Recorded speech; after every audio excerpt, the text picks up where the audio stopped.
gift card. It's going to be on your thing. You do have to have Amazon Prime to get these deals.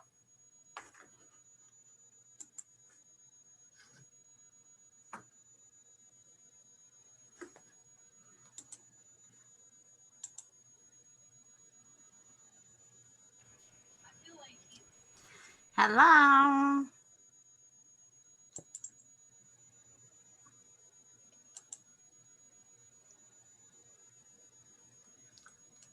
Yeah. It was getting late. It was like 9:33. I'm like, where is everybody? Good morning. Morning. Ponte la camisa. No se oye, bebé. No se oye. Evelyn, we can hear you. Oh, sorry. It's okay. Oh my gosh.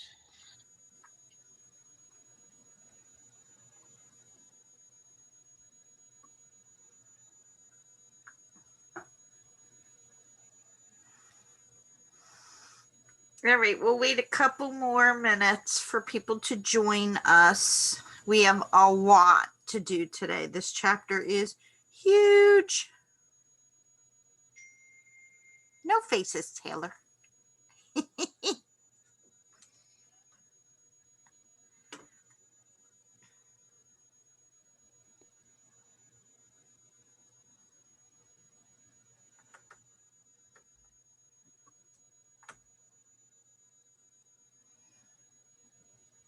All right, one more minute.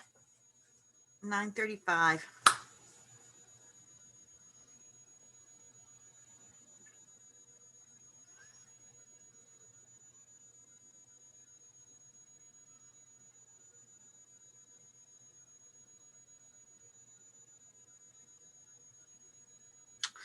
All right. So let's talk about last week's assignment. So I graded you guys. I only could grade you a 1, 2, or 3. You automatically lost a point if you did not do correct APA citations. So that I said it to you before, and I'll say it again. Do proper APA citation, which means that the first line goes all the way to the left, and then the next line is indented and it's called hanging. That's what it's called. So it is the easiest way to lose points or the easiest way to gain points. Do the citation correctly. If you do it wrong, you automatically lose points. That was just the first part. That was your worksheet. What you're going to do now that you have your worksheet back is you're going to find a second article on the Psych Info Net that has something to do with the first article that you picked. So by week 10, this is due week 10. So you have 5 weeks to find another article, do a research worksheet on your own. You're doing the research worksheet, the second one on your own. You're not handing it in to me. So you're going to find a second article. It can be the same thing. It could prove the same thing. It could be compare and contrast. It could be different populations, music on depression in teens, music and depression on adults. It could be about, one could be music and depression and one could be exercise and depression. It just has to have a common thread so that you can write your paper on the 2 articles. So when we talk about the 2 articles, what we're saying is that you have 2 research worksheets. You don't really need to write any more than as if you did a good job on your research worksheet. Your research worksheet has 4 to 6 sentences for each of the 5 areas. So you are just combining those 4 to 6 sentences to make 8 to 12 sentences, but it has to be written as a paper. So you're not putting the questions, you're not putting what it's called, you're writing it as a paper. We'll go over it for week 10, and that's what your project's going to be doing for week 10. But now's the time that you can start getting ahead and finding your second article and doing that research worksheet. So you have your research worksheet. I gave you what worked and didn't work on it. There are people that used language that I know you don't understand. I wrote down some words of, somebody wrote that to see table 3 in their research worksheet. There was no table 3 to see. So how would anybody reading that paper understand if you say see table 3 and you don't include it? And you're not supposed to include it. You're not supposed to be including tables. So you're supposed to be writing about what was in table 3. Somebody wrote that it was part of the large English authority. I don't know what the large English authority is, do you? So you have to write this so that the average person understands what you're writing about this article. The article is written by scientists, by researchers. They're here. We are here. We are average. So you have to write it at the average level for the person who's reading this paper to understand it, not research level. You guys are in intro to psych in college. You are not ever expected to be on that research level. So that's why I said you have to be able to understand the abstract to be able to understand the article. If the abstract's written above your head, then the article is going to be super above your head. So you have to find your second article, and that will be week 10 that you are combining them to make a paper. Anybody have any questions about the article or anything that I just discussed? No? Okay. All I can say, and I could say it 100 times, is use APA format. Make sure your reference or your citation is in APA format, which is hanging. And if you use words from the article that are not yours, you have to use a citation. You have to put the authors and where the article is from. Use a citation. There are many, there's a worksheet that the library has on APA citation. Look it up and use it, because that will make you lose points if you don't do it correctly. Okay, today's chapter, what are we on? Chapter 6 now, right? Chapter 6 is awesome. It's on the brain, but there's so much to do today. You're going to be doing all of this when you do the study plan and the quiz and stuff, but I'm going to try to help along a little bit with some fun ways to remember things about the brain. So this chapter is the brain. In this chapter, we are studying neuroscience, which is the brain and the nervous system. So basically, it's the brain and all the systems of the body, which is a lot. And every thought you have starts every thought you have starts physiologically or biologically. So that's why we're studying biology and the brain, because every thought, every decision making, everything you do starts biologically. One thing that your chapter talks about, and I'm not sure if you covered it in one of your earlier chapters, but did you guys learn? I know I taught you really quickly. Do you guys remember about nature versus nurture? Nature. Yeah. Nature is what? Somebody tell me what nature is. What's your nature? It's like your instincts and things you're like born with to understand. Well, I'm going to just go with that little piece that you said born with. So nature is genetics. And nurture is what? It's like things you learn over time. Yep, Or like, your yeah. environment. genetics, environment, nature versus nurture, genetics, environment.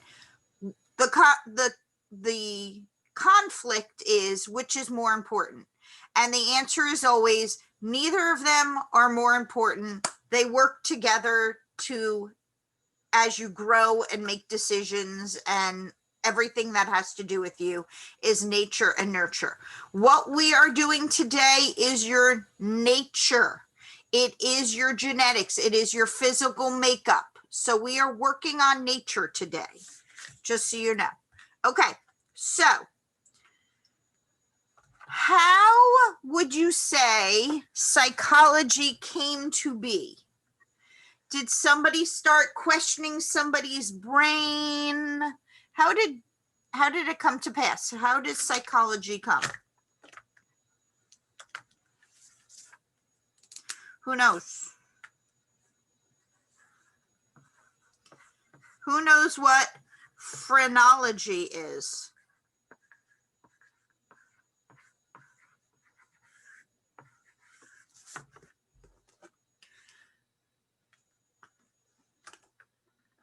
Who knows what phrenology is? That's how psychology started. Does anybody know what phrenology is? Nobody?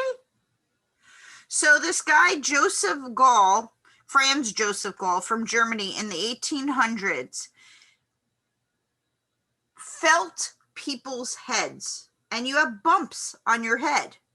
And he would touch people's heads and say, oh, you must be really good in math, or you must be amazing in sports, based on the bumps of your head. That's what phrenology was, studying the bumps of your head. And that term, you ought to get your head examined, that's where this comes from, because psychologically, you ought to get your head examined was when you got your head examined for bumps on your head. Now, was it true? Could he tell you how good you were in sports, or if you were really good in math based on the bumps of your head? Was it true? It No. was largely discredited. Yes. So it was called what we in the psychology world call a pseudoscience. It appeared at the time to be scientific, but it has no scientific basis. But we credit him with being the first person to actually try to figure out what's in your brain. So he really started it off.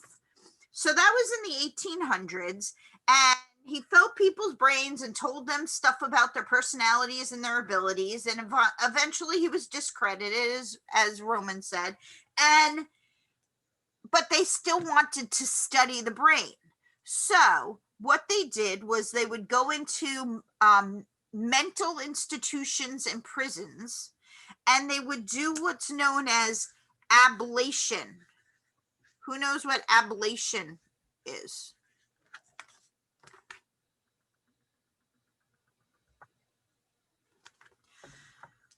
What was ablation? Come on, people, you know these things. You've heard this before. Ablation is when they would literally chop off the top of somebody's head and take out a part of their brain.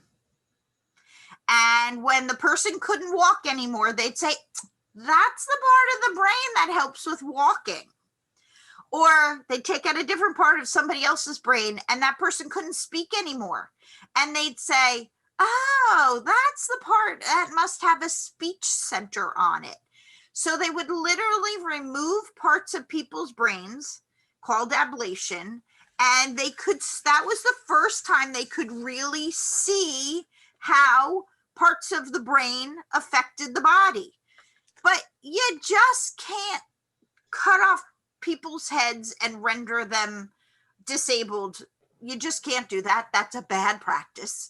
So they had to come up with a way that didn't render people forever disabled. So they still would chop off the top of people's heads, But they, instead of removing the part of the brain, they started using electrical stimulation inside the brain, and it would paralyze a part of the brain for a little bit of time, and they could see what parts of the brain controlled different parts of the body that way. But then there was that school of thought that says we need to stop chopping people's heads open. That's a bad idea. So let's figure out a way to work on the parts of the brain without being invasive. And the first non-invasive brain test was known, it's still used today, by the way, mostly to detect seizures. Who knows what it's called? What test of the brain that is non-invasive is still used today to watch brain waves, mostly for seizures and tumors in the brain? Who knows what it's called? Give me 3 letters. Can I take a guess? Yeah, please. EG. She got it. What were you going to say, Jill? Were you going to say that? No. Oh, okay. All right. EEG. She is correct. Evelyn is correct. An EEG. An EEG came about in 1929. It's called the electroencephalograph. Grams. Yeah. It's a graph, actually. It's actually a graph. Mhm. The Yeah. test you take is a gram, but it's actually a graph. And Hans Berger discovered this in 1929, and it was the first time anybody could see brain waves. So it was a big deal to be able to see brain waves and not hurt anybody, which was pretty amazing. Now, as I said, it's still used today, but it's mostly just used for seizures because a regular brain wave, there's a lot of different brain waves. We'll go over it during sleep, but when something goes differently, like a spike or some They call like for brain activities. brain So activity. Yes. yeah. And so when there's some like major brain activity, that's how they can see about like a seizure. So that was the first one. It couldn't really see much about the brain. So neuroimaging happened in the 1970s, and the CT scan came about. The CT scan stands for computed tomography. Computed tomography. So that meant tomography being pictures. What did you use? A what? Computed tomography. What'd you use? Hello?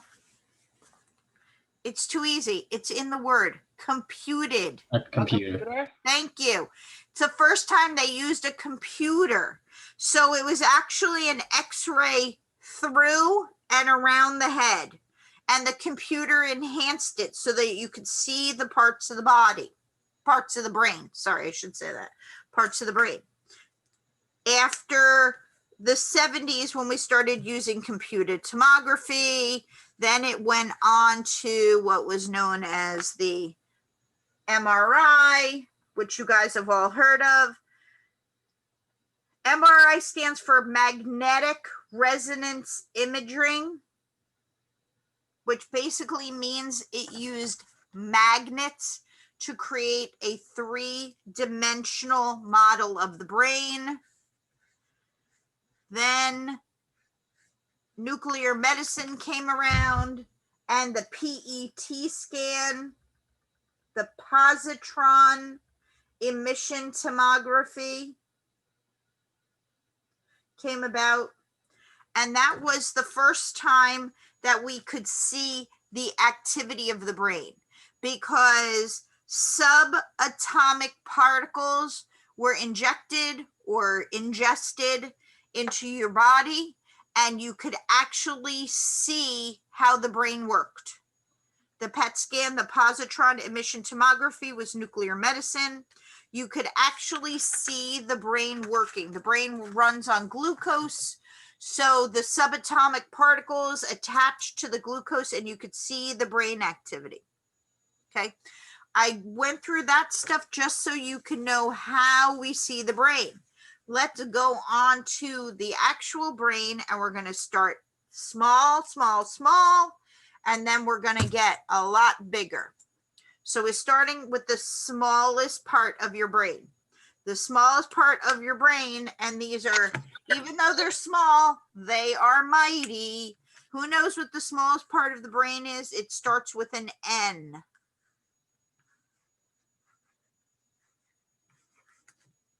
Smallest part of the brain. You have 85 billion of them. What are they? Is it neurons? I was gonna Yes. say neurons. Neurons. Good job. Neurons. Your neurons. You have 85 billion neurons. They are the cells that pass activity throughout your whole system. They are responsible for everything you do. They carry the information. Like snowflakes, no two are alike, but they have the same 4 parts. So I need everybody to put on your cameras. We're going to do something interactive. Put on your cameras and put on your sound, because I need to hear you too. So sound and cameras, people. We are going to do the 4 parts of the neuron. So no 4 neurons are the same, but they all have the same 4 parts. So I'm going to show you. This is a way to remember the 4 parts of the neuron. You have the dendrite. This is the information. This part receives the information from a neuron. You have the soma, which is the cell body. You have the axon, which carries the information away. And you have the axon terminal, which connects to the next neuron, because all we're doing is passing information.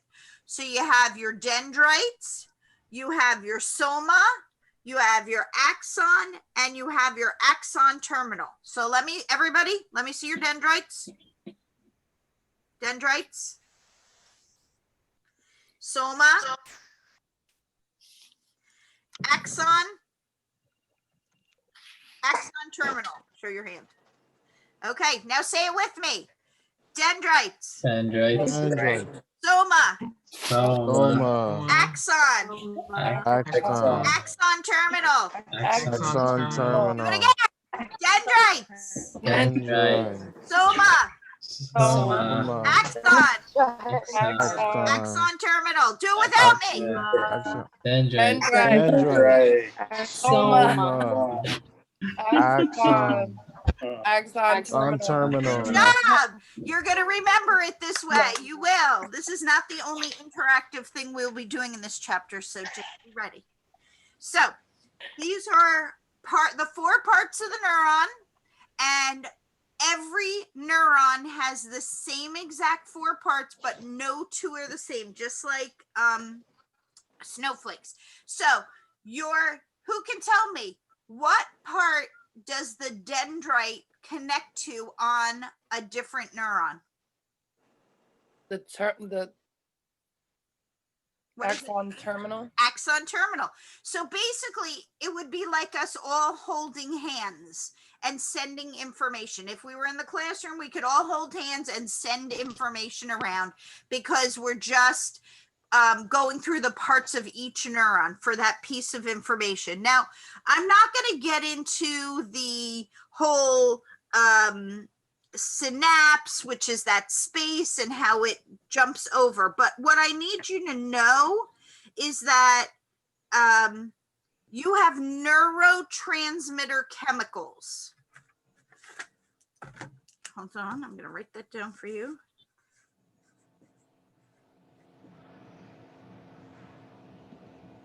We'll call them neurotransmitters, but just so you know, they're neurotransmitter chemicals. Neurotransmitters.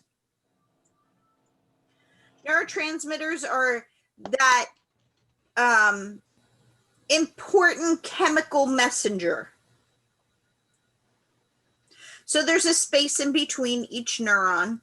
And in order to get over that space called the synapse, these neurotransmitters or neurotransmitter chemicals help get over that information. So there's some important, there's ones you've heard of, there's ones you haven't heard of. Has anybody heard of acetylcholine? Have you ever heard of that? That one's your most important neurotransmitter chemical that nobody's ever heard of. The acetylcholine activates muscles. Your muscles are responsible for your heart, for walking, for talking. So they're super important. Now you've heard of ones that are, I'm sure you've heard of this, but they're not as important. You guys have heard of endorphins, right? Right. So that's a neurotransmitter too. But for some reason, the ones that are less important are the ones people have heard of. Endorphins block pain and make you feel good. Is it important? Sure, but it's not as important as acetylcholine because you're not alive without acetylcholine. Your heart doesn't beat without acetylcholine. So we're going to talk about going a little bit bigger. Now we've gone, we're still microscopic. You cannot see this with your eye. You cannot see these neurons or neurotransmitter with your eyes. But let's talk about these brain cells. Do you lose brain cells daily? Yes or no? Yes? No?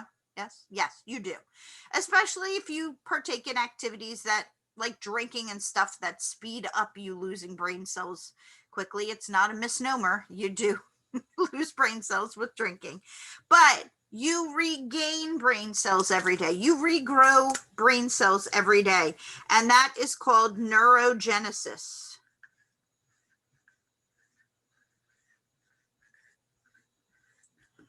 Neurogenesis. So neurogenesis is that the production of new brain cells every day. Now, if we had 2 classes to cover this, I'd be reading you an article about a woman who was in a car accident who was rendered pretty much a vegetable. And then one day she just started talking out of the blue. Why? Neurogenesis. The brain paths for speech had regained, and she was all of a sudden, after being speechless for years, she began to talk. Now, there is something, and the younger that you are, the better it is. It's called neuroplasticity.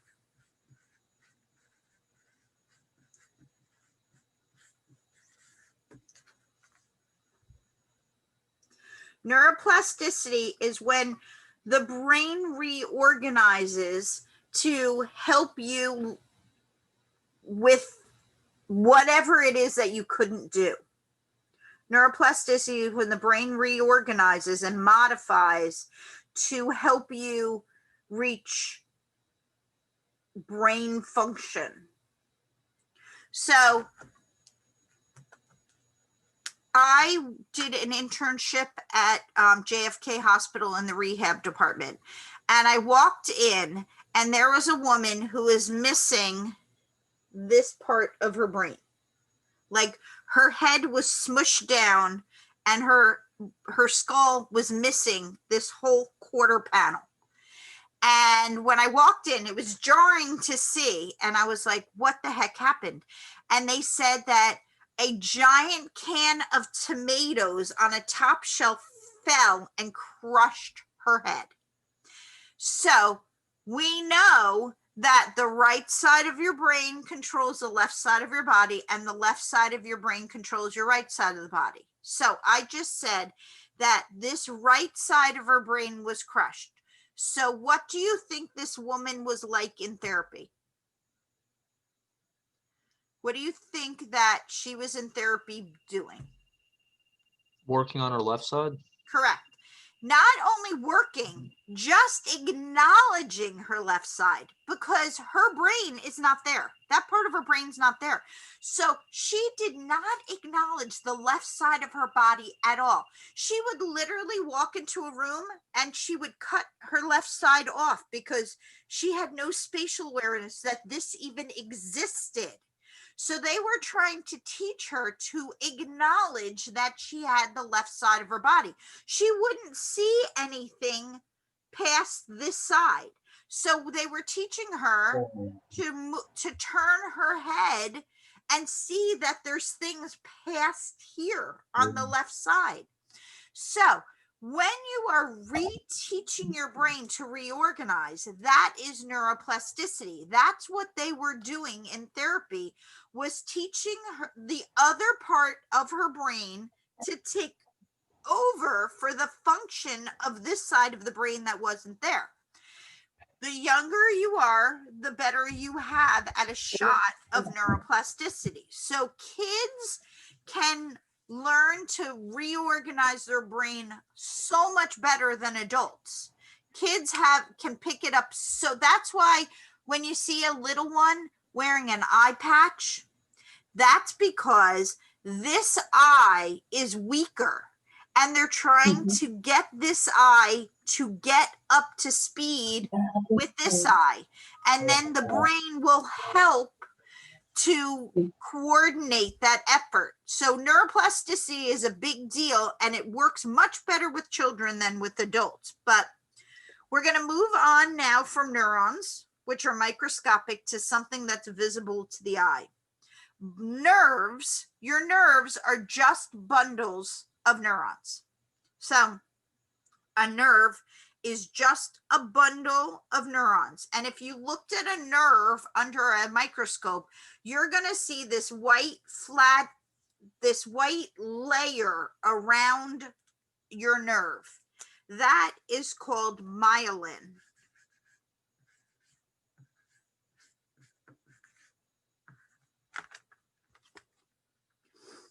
Myelin. Myelin is the white, fatty layer of tissue around a nerve that protects and speeds up transmission of information. It's the white, fatty layer of tissue that protects the nerve and speeds up transmission of information.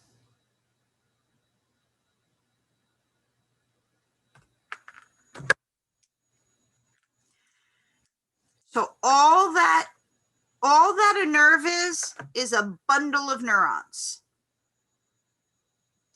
What do nerves make up? Your what? What do nerves make up? What system of your body? Your nervous system? Yes, your nervous system. Your nerves make up your nervous system. And you have two parts of your nervous system. Hold on, I'm writing it down for you.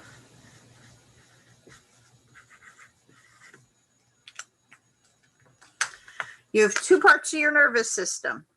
You have your central nervous system, CNS, and you have your peripheral nervous system.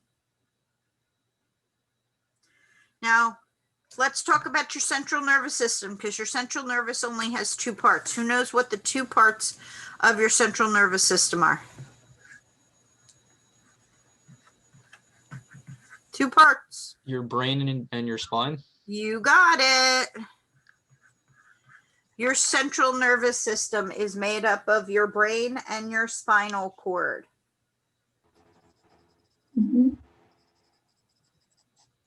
So that leaves the peripheral nervous system being what?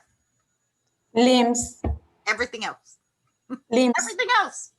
That's what your peripheral nervous system is. Everything else. So let's use the computer as kind of an simile to your brain.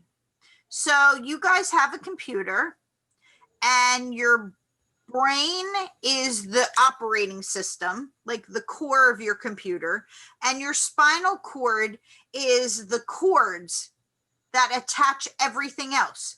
So have you ever heard the term peripherals to be your monitor, your mouse, if you went into a computer store, they would say, oh, do you need a computer? Do you need any peripherals? Your peripherals are everything that adds on to the computer. So same with the peripheral nervous system. If the brain is your operating system and the spinal cord are the cables that come out of your operating system, then your monitor, your camera, your mouse are all called peripherals. Those are all the parts of the nervous system except the what? Peripheral. Say again? Peripheral. The brain and the spinal cord. So your peripheral nervous system is everything but the brain and the spinal cord, because the central nervous system is the brain and the spinal cord. So in your peripheral nervous system, you have two systems.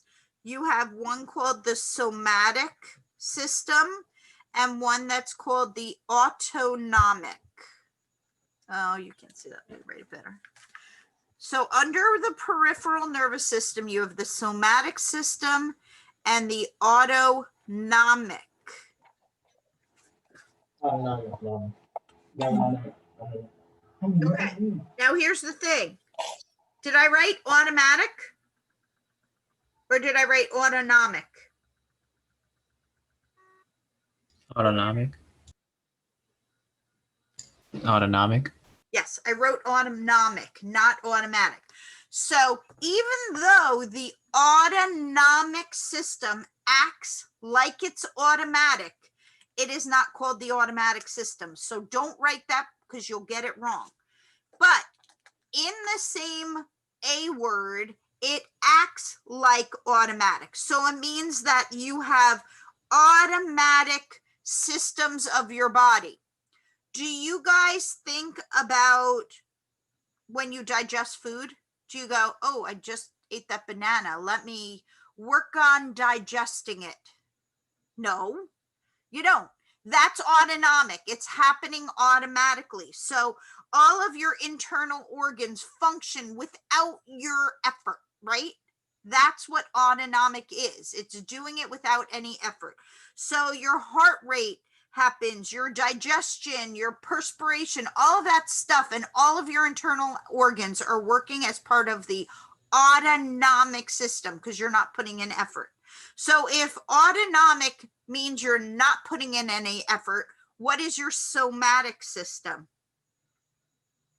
Things you're putting effort into. Right, or voluntary behavior. So your somatic systems have to do with senses, right? You smell things. Sometimes you don't want to smell things and you happen to anyway, but the majority of the times we smell things, we see things, we taste things. Those are putting effort in. Those are voluntary behaviors. Same with motor. I'm waving my hands around as I talk to you. That is a somatic behavior because I'm using my motor skills, my motor neurons to do it. Now, your autonomic system now goes down to two more systems. You have the sympathetic and the parasympathetic systems.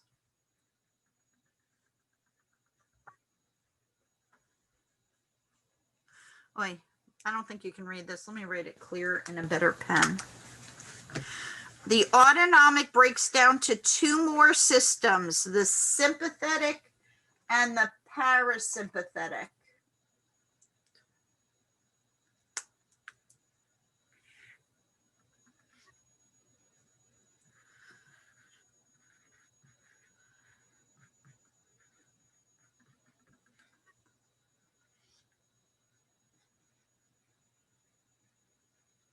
These markers are terrible. All right, well, you're just going to have to, this is just not written clearly. It says sympathetic and parasympathetic. I can spell it for you. Sympathetic is SYMPATHIC.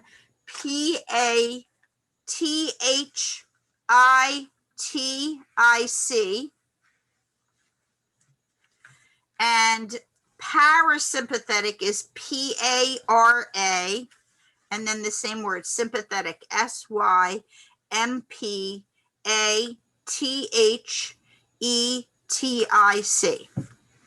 Okay, so we said that the autonomic system is happening without any effort. So these are part of the not happening with any effort part, right?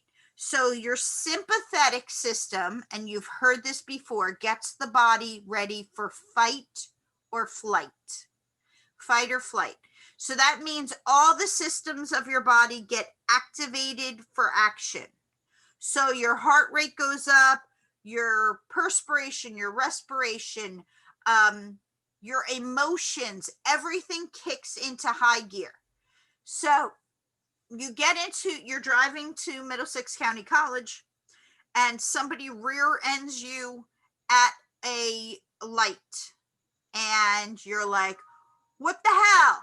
And you get out of your car and your body just automatically, you're not trying to do this, but you're automatically in fight or flight.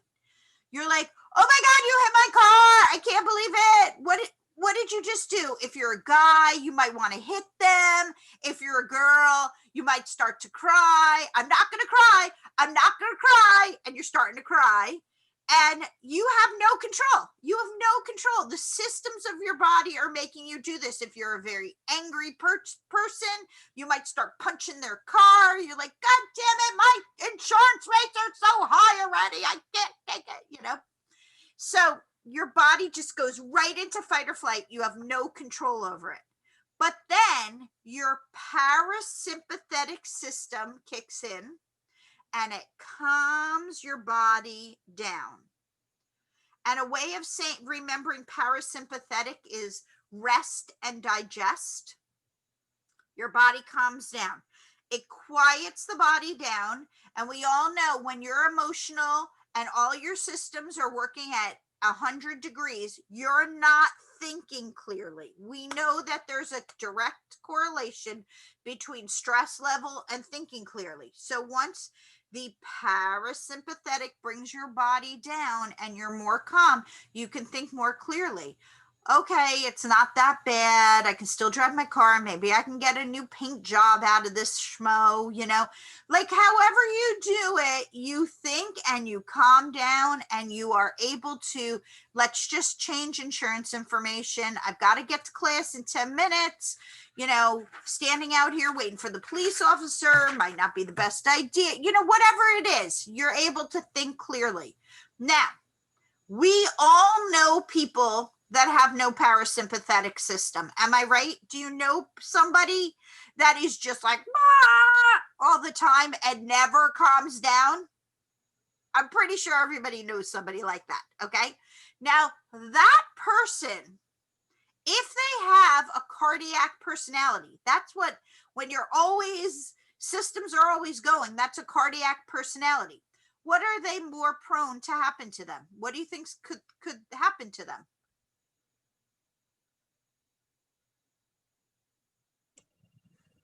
They're a cardiac personality. Cardiac arrest or Yeah. stroke? Yeah, they'll have a heart attack because when you're in that sympathetic fight or flight mode, your heart is racing and that's why the sympathetic system is so important. It calms your body down so you don't have a heart attack. So it is actually like a gatekeeper for you to keep you healthy, which is great. It's great. So those are your parts of the nervous system. That is not the only system of your body that affects behavior.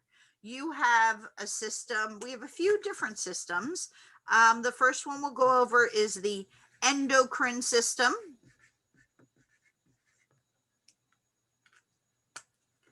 The endocrine system. What does the endocrine system put into the bloodstream? What's it responsible for? Starts with an H. I saw you, Amy. Yes, hormones. I can read your lips. Yes, Amy said hormones. The endocrine system dumps hormones into the bloodstream. Ladies, do hormones affect behavior? Yes. Yes. So we are talking about psychology when we talk about the endocrine system. We are changing behavior. So the endocrine system is about glands, not neurons. Okay, so let's just be clear here. We're talking about glands, not neurons. So the endocrine system puts hormones in your bloodstream. Hormones are chemical messengers that affect behavior. Who knows what that master gland at the base of the brain that regulates growth is called? It starts with a P. I saw you, Pituitary Amy. gland? Pituitary. I can read Amy's lips. Pituitary. Yes, pituitary. Your pituitary gland is your master gland. It is at the base of the brain. Pituitary. It regulates growth. So it secretes a growth hormone. So if you have too little, what's your appearance? If you're too little of the Hypo. yep. So that means you look what? Like a slow, like No, you actually are shorter. You're shorter if you have less of the growth hormone. And if you are hyper or have a lot of growth hormone, what might you look like? Taller. Yeah, taller, or actually probably like outrageously tall. Like there was a guy named Manute Bull who was like 11 feet tall. So, when we talk about your amount of hormones being secreted into your bloodstream, it's actually going to change how you look, how you act, stuff like that. Your thyroid regulates metabolism.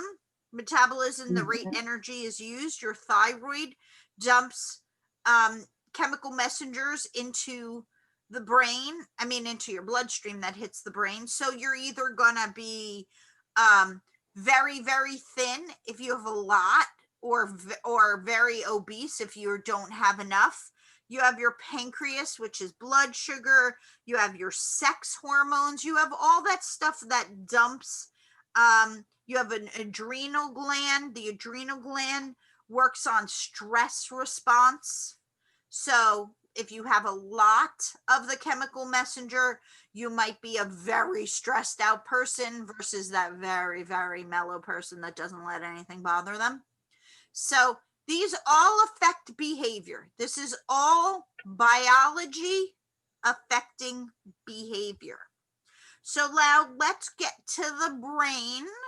So we're going outside in, and that's what we're going to do with the brain too. When you look at the outside of the brain, you see a gray, wrinkly area that's set into two hemispheres, and that is the cerebrum.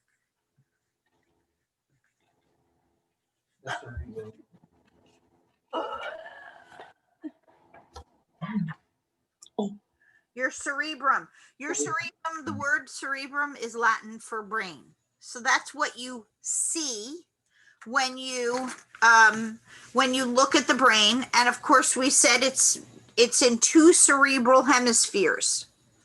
So the best way of helping me describe to you the left side and the right side, your cerebral hemispheres. Your left side is local, L-O-C-A-L, and your right side is global. So what that means is, for left, local is small details, and right is global for big tasks. That's the easiest way for me to help you understand the difference between the left and the right, is small details and then big concepts. Visual, like spatial tasks would be right, where like learning language is left, like a small detail versus like a really big thing. Now you have this band of fibers called the corpus callosum.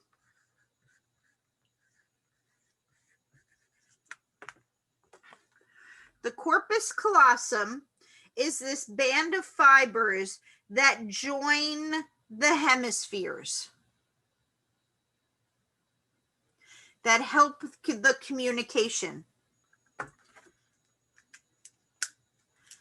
Now, they can only do so much. I think I did an experiment. Did I do an experiment with you with the foot and the hand moving on the same side? All right, here, we'll do it real quick. While sitting at your desk in front of your computer, lift your right foot off the floor and make clockwise circles, okay? Using your right foot, make clockwise circles. Now take your right hand and try and draw a 6 in the air. You can't do it because they're opposite sides. So your foot or your hand is going to move because you can't go in opposite directions on the other side of your brain. It can't happen. So there's nothing you can do about that. Unless you have split brain surgery, which means you cut that corpus callosum right down the middle. Now, why would anybody cut their corpus callosum? There is one very big reason that you would have split brain surgery. What do you think it is? If you have epilepsy. Yes, exactly. So if you have epilepsy and seizures, what that means is almost like an electrical spark is happening in your brain that causes the seizures, and the two parts of the brain are communicating and causing that seizure. So they will do a split brain surgery, which will separate the right hemisphere from the left hemisphere, and they will operate independently, which means the left side of the brain is controlling the left side of the body, and the right side of the brain is controlling the right side of the body, and they don't communicate. So if you went to a brain trauma center where they do this, it's called a hemispherectomy. If they cut the hemispheres, when you see somebody that is very shortly, just had the surgery, just shortly operated on, you might have somebody that's literally putting on their pants with their left hand and taking down their pants with their right hand. So the two sides of the brain don't communicate. So this side of your body is doing one thing, they're waving, and this side of your body is drawing circles, and they're two separate sides of the brain. But what has to happen, something that we talked about earlier, what happens that makes the two parts of the brain speak together? I gave it to you earlier on in this chapter. Your brain modifies. What's it called? Look in your notes.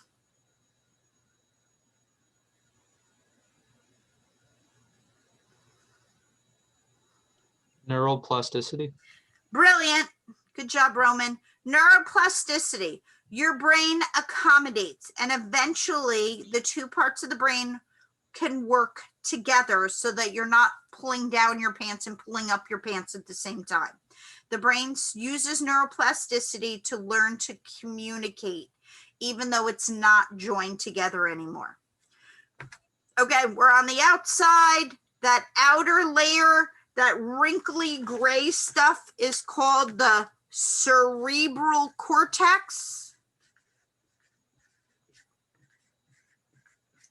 That gray wrinkly area of your brain that you see is called the cerebral cortex. 40% of all of your neurons in your body are in the cerebral cortex. 40% of all of them are in your cerebral cortex. The wrinkle part of that brain, when it's wrinkly, the more wrinkled it is, it's called corticalization. Corticalization is the wrinkliness of your brain. The more wrinkled and thick your cerebral cortex is, the smarter you are. So they exhumed Einstein's body and found that he had a very wrinkly brain. They've studied squirrels and found that squirrels have a very smooth brain. Squirrels are not that smart.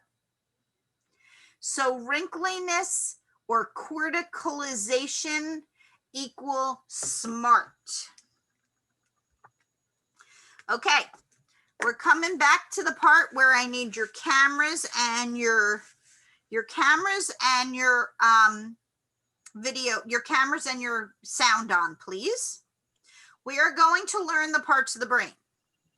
If we were in class, you would be wearing shower caps and writing on each other. But since we cannot do that, we have to find another way for you to understand where the parts of the brain are. So you have five lobes of the brain, but it's actually 4 because one of them has 2. So the first lobe of the brain, I want you guys to put your hands over your head and go like this. This is your frontal lobe. This part right here is your frontal lobe. Now I need you to cover your ears. Now take them up a little bit so you can hear me. That is your temporal lobes, your temporal. You have one on either side of your brain. This is your temporal lobe, okay? In the back of your brain, back here, Occipital. occipital lobe. Don't worry, I'll write them all down for you. Occipital lobe. And then all the area between your occipital lobe and your frontal up here is called parietal. So we're going to start with your frontal lobe. Okay. Your frontal lobe, which is the largest lobe of your brain, is very important. It involves thinking and personality.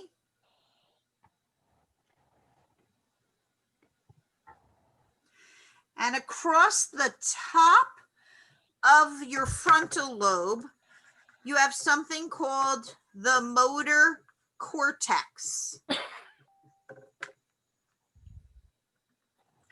You have the motor cortex. What do you think is the motor cortex? Just by using those words. It involves voluntary movement. Yes, it is responsible. It's a band of tissues across the top of the frontal lobe that directs body movement. So if you have a head injury and the head injury is to the frontal lobe, what might happen? Give me an example. What might you not be able to do if you have a head injury to the frontal lobe? I don't remember. Move. Say again? You Like- don't remember? I couldn't hear you. I'm sorry. Somebody? Like move or do any voluntary movements. Right. Now, you guys know that, you know, they have made amazing strides with electrical stimulation and whatnot. So hopefully, if you do have a brain injury, some of it will neurogenesis, repair itself. Some of it will be neuroplasticity, take over other parts, and or electrical stimulation might help activate some of that motor movement. Okay, these 2 parts of your brain are called the temporal lobe.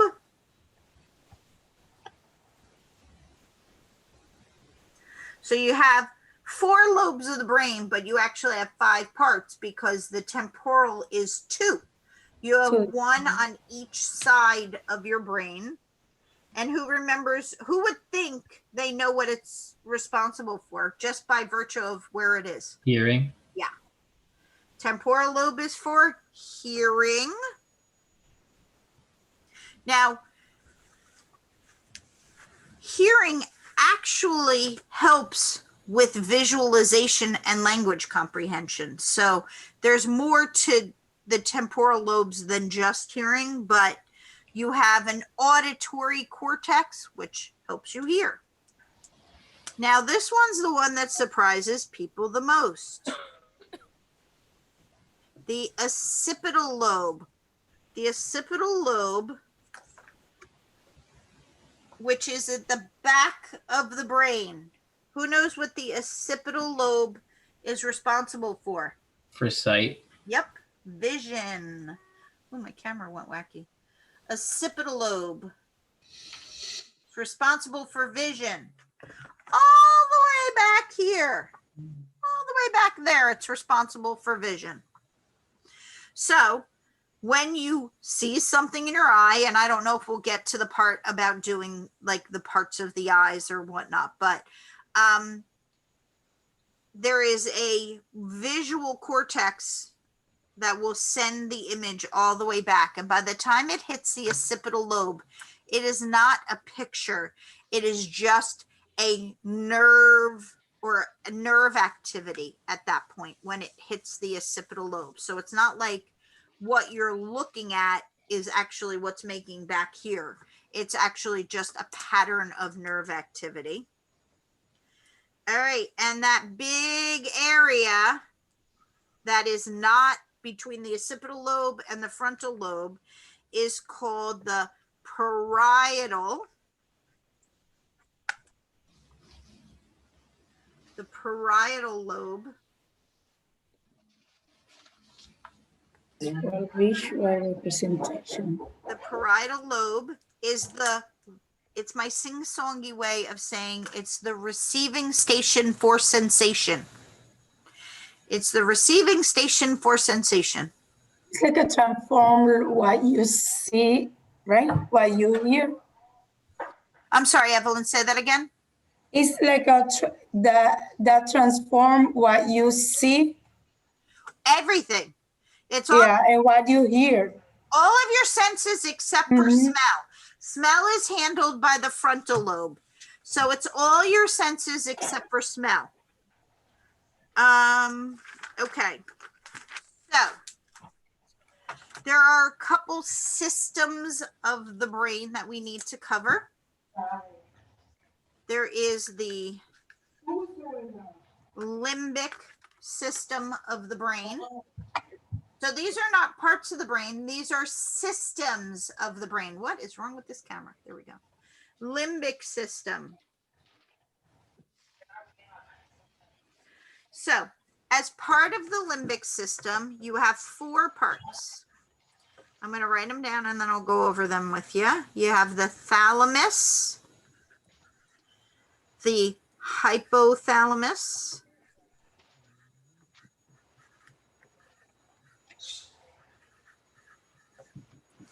the amygdala,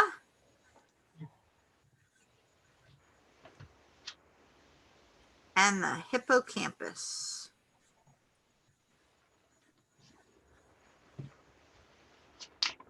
Okay. These are the 4 parts of the limbic system, but they are responsible. Every one of these parts has something that they're responsible for, which is very important. Does anybody know what any of these are responsible for? I know hippocampus deals with memory. Correct. Amygdala deals with like emotion, such as fear and stuff. I Yep. think the hypothalamus deals with like your desires, like hunger, and and the thalamus, I think, is what regulates all the senses except smell. Nicholas knows his stuff. I was going to say something else, but it would be inappropriate. Okay, so let's start with thalamus. Your thalamus relays the sensory information to the brain. So it's responsible for basically sensory information. Your hypothalamus has to do with your internal environment. Your internal environment. So your body temperature, your blood pressure, your sleeping and waking cycles, your appetite, all of your constant internal environments is the hypothalamus. Your amygdala is about emotions, but the most triggered is fear. So we blame our amygdala when we're either super scared or we actually are desensitized. Whoops, we lost somebody. Hold on. Or we're desensitized to fear. So there are people in this class that can watch a scary movie and not jump and not freak out. And there are those of us who will have nightmares and absolutely refuse to go to a scary movie. There's my hand, me. Dawn doesn't do scary movies. I just don't. My amygdala is very sensitive. And then hippocampus, in a word, memory. Hippocampus is going to be responsible for memory. We're going to do a whole chapter. I hope we do a whole chapter on memory. I don't know what they've included in your normal everyday stuff, but the memory is very interesting. So then the last part about the brain is the brain being broken down into different parts. And there are some, you've heard of the term the brain stem, right? That's where the brain meets the spinal cord. That's called the brain stem. And so it's important to have the brain stem, but there are little parts in the brain stem or in the parts of your brain that have to do with life functioning. So behind the brain stem is something that looks like a mini brain, and it's called a cerebellum. And if you look at it, it's a tiny brain at the back of your brain. It's like a little tiny brain inside the brain. And your cerebellum is very important because it has to do with muscle coordination and balance. So is it going to be life altering if you have an injury to your cerebellum? Yeah, it's going to be very life altering if you have an injury to your cerebellum, because muscle coordination and balance, we don't think of it as being all that life altering, but in order to eat, you have to have coordination. You have to be able to pick up food. You have to be able to fork food and then pick it up and get it in your mouth. So if you don't have coordination, you can't get it in your mouth. It's going everywhere but in your mouth. So it is life altering. You also have a few other parts of the brain stem that are life altering. You have what's known as the pons and the medulla. These are very life-sustaining processes. Your pons is responsible for your sleeping and waking coordination. So if you have an injury to your pons, is it going to be life-altering? Very much so, because your sleep and wake cycles are completely screwed up. You might not be able to fall asleep. You might not be able to wake up. Life-altering. The medulla contains vital life functions. Vital life functions.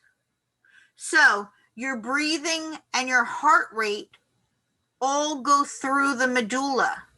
So if you have an injury to the medulla, it is going to be life altering. So your brain stem is a very, very important part of your brain. Very important part. So I have really jammed in 2 weeks of work into, 40 minutes. What questions do you have for me? You're going to learn this all again in your chapter. I just want you to understand it, be able to apply it. Yes, Evelyn? What do you say about pons? the cerebellum.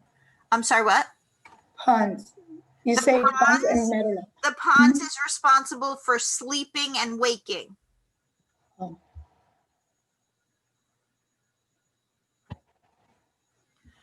Any other questions? Okay, I'm going to share my screen now and we're going to go over what you're doing today. So hold on. Let's go here. And let's go to the syllabus. Okay, so let's go to week 6. Week 6 is all about the brain. There you go. So you're going to do a study plan and a quiz, and then your discussion on biopsychology. It's worth 40 points. This is a discussion post, so it has 3 parts. The part that you write about, the commenting on 2 classmates, and then returning to your original post to write about it. If nobody comments on your post, you still have to post on it because there's no way for me to give you grades if you don't do step 3. So you are answering both of these questions in your post. Think of an activity you did today using what you learned in this module. Describe at least 5 different parts of your brain and how they were involved. If you were a psychologist or neuroscientist interested in learning more about those brain parts, what method could you use to learn more about the brain? So you are going to learn again all about the things that I talked about. Now, obviously you shouldn't write phrenology because we know it doesn't work, right?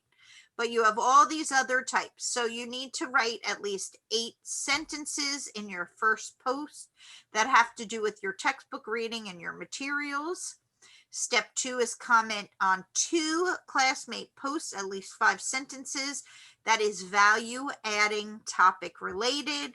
And then you jump back to your original post. Hopefully somebody commented on it and you can then respond. All 3 parts need to be done. It's 40 points. Questions? When is it all due again? I know it's the same every week, but I always confuse myself. So it's a suggestion. Let's put it this way. They're all due by Saturday night because Saturday, I grade on Sunday. It closes on Saturday night. But for your own sake, I have it separated that you do part 1 by Tuesday night, part 2 by Thursday night, and part 3 by Saturday night. So that you're not doing it kamikaze and doing it all at the same time because nobody's going to have written on your post if you do it all at the same time. So that's why it's better to do the first part on Tuesday. Okay. Cool? Yes, thank you. Surely. Hold on, I'm going to stop sharing for half a second. And then I did pull up a graphic for you of the brain, just so you can see what we were doing. Remember, we said frontal lobe, but you can see it's much bigger than our hands because it's the largest part.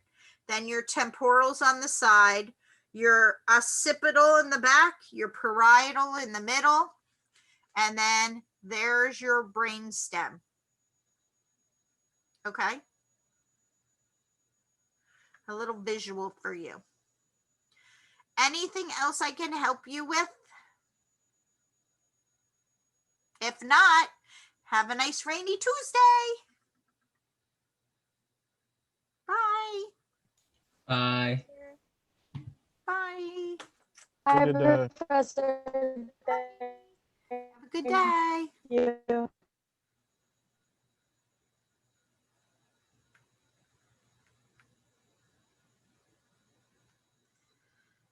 Bye, guys.